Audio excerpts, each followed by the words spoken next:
Saludos, en este video vamos a analizar un sistema que consiste de dos objetos y uno de ellos se mueve en movimiento circular uniforme. A continuación van a ver el dibujo y los datos.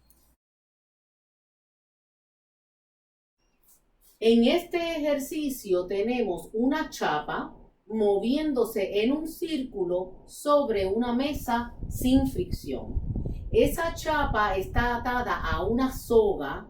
La soga pasa por un orificio que atraviesa la mesa y en el otro extremo tengo un cilindro de masa 2.50 kilogramos. Mientras la chapa está dando vueltas en un círculo, el cilindro M no se mueve.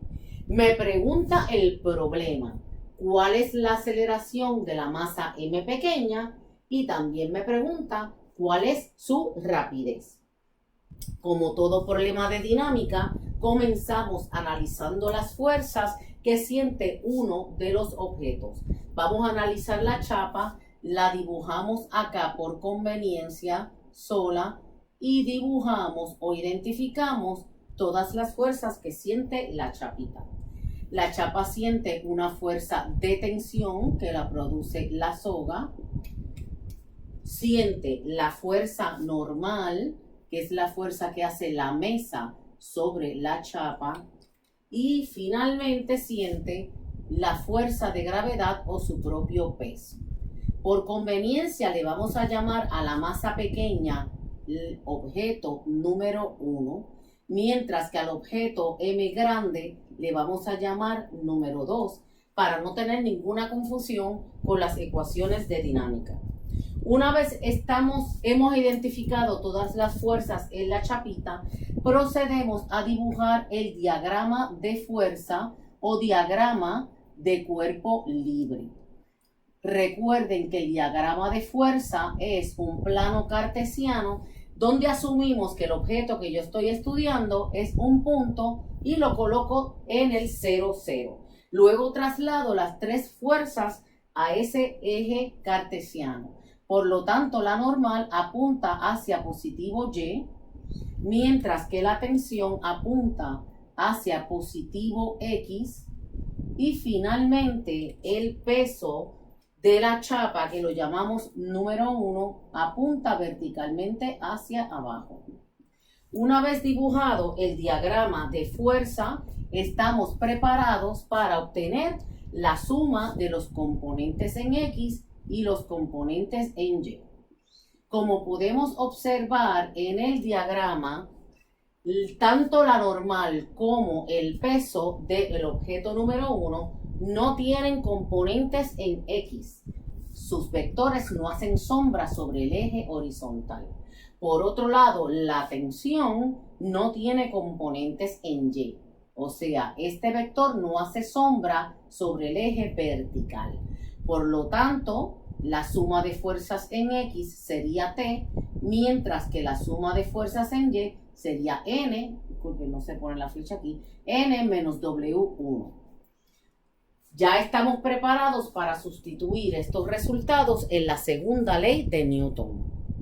La segunda ley de Newton establece que la fuerza neta es igual a la masa por la aceleración del objeto. Recuerden que esto es una ecuación vectorial, por lo tanto se resuelve por componentes.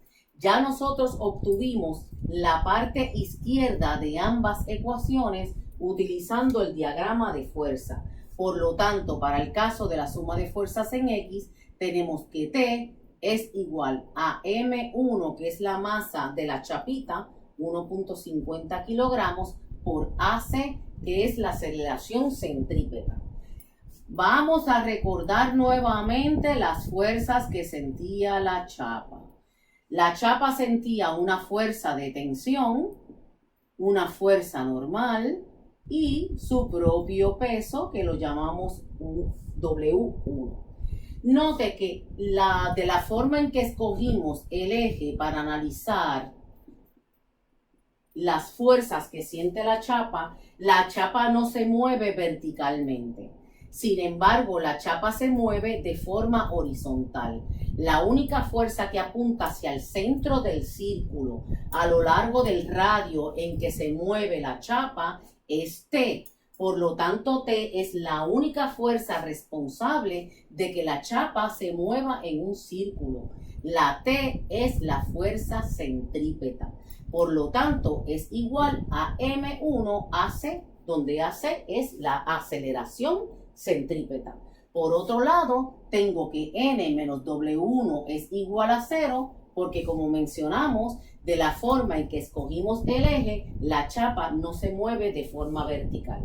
Esta sería la ecuación número 1 y esta sería la ecuación número 2 de dinámica. Ahora procederemos a analizar las fuerzas sobre el cilindro. Para analizar las fuerzas que siente el cilindro es conveniente dibujarlo aparte para poder identificar las fuerzas que siente. El cilindro siente su propio peso, que hemos decidido llamarlo objeto número 2, y además siente la tensión de la cuerda verticalmente hacia arriba. Una vez identificadas las fuerzas, podemos entonces dibujar el diagrama de fuerza o diagrama de cuerpo libre. Recuerden que asumimos que el cilindro es un punto que lo colocamos en el 0, 0. Ahora trasladamos las dos fuerzas dentro del plano cartesiano. Por lo tanto, la tensión apunta verticalmente hacia arriba, mientras que el peso del cilindro apunta verticalmente hacia abajo. Una cosa muy importante, un dato muy importante que nos da el problema es que el cilindro no se mueve, recuerden eso. Ahora estamos preparados para obtener la suma de fuerzas en X y la suma de fuerzas en Y. En este caso, ninguna de las dos fuerzas tiene componentes en X. No hacen ninguna de las dos sombras sobre el eje horizontal. Por otro lado, ambas fuerzas tienen componentes en Y me daría T menos W2. Así que ya estamos preparados para sustituir en la segunda ley de Newton. Como hemos dicho en varias ocasiones, la segunda ley de Newton dice que la fuerza neta sobre m es igual a su masa por la aceleración. Al ser una ecuación vectorial, lo tenemos que resolver por componentes. En el caso del cilindro, no hay ninguna fuerza a lo largo del eje horizontal. Todas las fuerzas están a lo largo del eje vertical, por lo tanto esto sería T menos W2 igual a 0. ¿Por qué 0? Recuerden que el cilindro se encuentra en reposo, por lo tanto su aceleración es 0. Y esto constituiría la tercera ecuación de dinámica. Ahora vamos a proceder a escribir todas las ecuaciones juntas para ver cuál de ellas me serviría para obtener lo que me pregunta el ejercicio, que es la aceleración de la chapa M. Tenemos que la primera ecuación decía que la tensión es igual a la masa de la chapa multiplicada por la aceleración centrípeta. La segunda ecuación decía que la normal menos el peso número 1 era igual a 0. Y finalmente la tercera ecuación establece que la tensión menos el peso del cilindro es igual a 0. Note que si yo quiero calcular la aceleración centrípeta, necesito saber cuál es el valor de la tensión. Y el valor de la tensión la podemos obtener de la ecuación número 3. Así que ahora procederemos a trabajar con el álgebra. La ecuación número 3 nos decía que la tensión menos el peso del cilindro es igual a 0. Por lo tanto, la tensión es igual al peso del cilindro y recuerden que el peso se calcula multiplicando la masa del cilindro por la aceleración de la gravedad. Ya tenemos cuál es el valor de la tensión. Ahora sustituimos esto que encontramos en la ecuación número 1. La vamos a escribir nuevamente para recordar. La tensión es igual a la masa de la chapa multiplicada por la aceleración de la gravedad.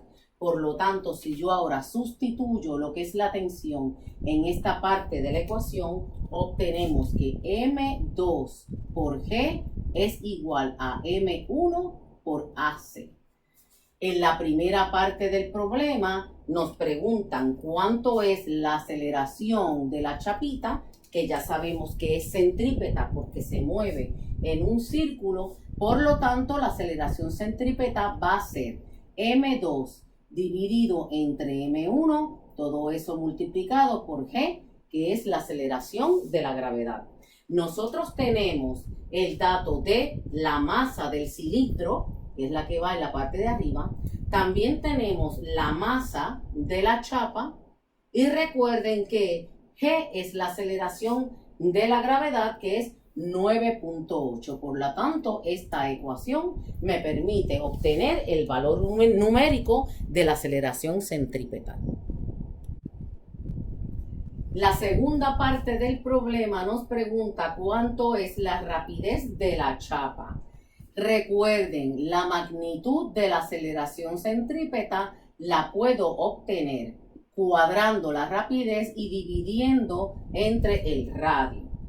Si ya yo obtuve una ecuación para la aceleración centrípeta, yo puedo entonces despejar de esta ecuación por V. Tenemos entonces que V va a ser igual a la raíz cuadrada de la aceleración centrípeta multiplicada por el radio. Si yo sustituyo esta ecuación, tendría raíz cuadrada de masa 2 entre masa 1. Todo eso multiplicado por G y a su vez multiplicado por el radio.